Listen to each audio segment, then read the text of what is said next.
Here's a question for all of the witnesses.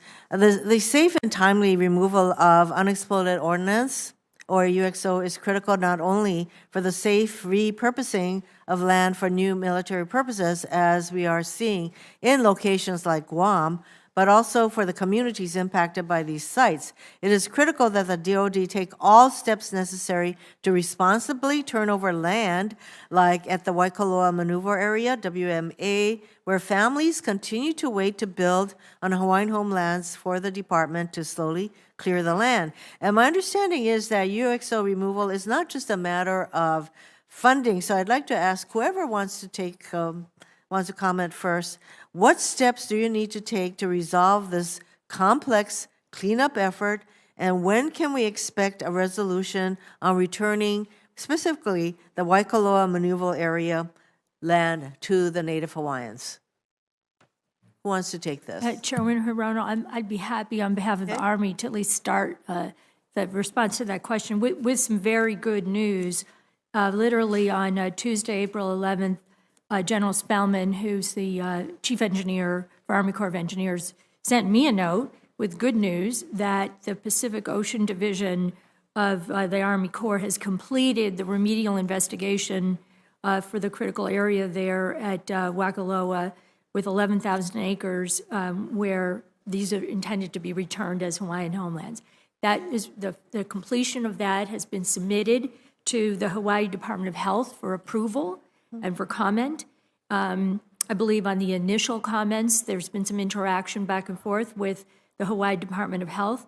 And now that the formal remedial investigation and responses have been submitted, the state has 30 days, we hope, to issue no further action, which will then enable HUD to allow the area to be eligible for mortgages so it can finally be used by the people of Hawaii. So I do have some good news on that front. I know it's been a long haul. So does that mean that for all of you that you are developing some some kind of way to really move things along on UXO removal, because the need is great. I mean, there are like billions and billions. So there needs to be a much more critical way that you assess how you can meet the needs of the community in terms of this kind of removal. So did you come up with some new way to do this so we can move things along in Waikoloa, for which I am happy to hear the news, by the way? One thing that's important for us as we engage in the UXO removal, particularly in Hawaii, is that we want to make sure we're engaging the local communities so that we're prioritizing the areas that are of most cultural value and otherwise.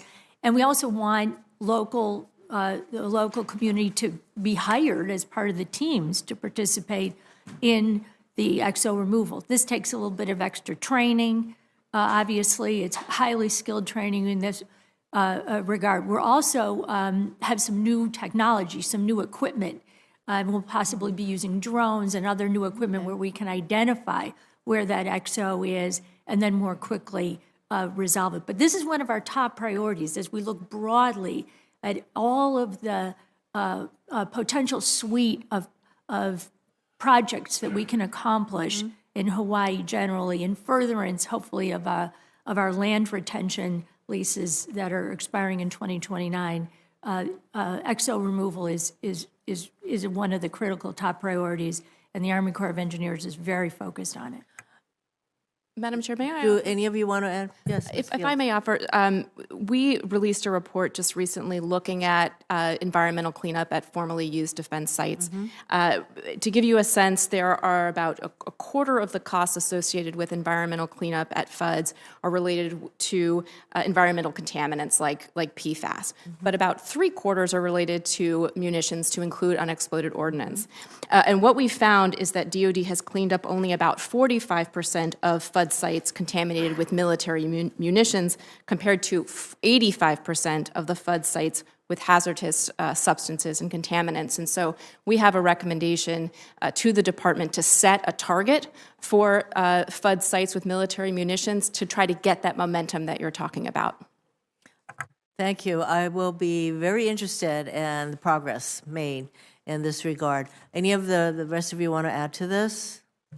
Chair Hirono, the only thing I'd like to add is this top priority, as I get briefed on it, I'm actually coming to Hawaii in the next 9 days, and I'd love to meet with community leaders and discuss this in depth.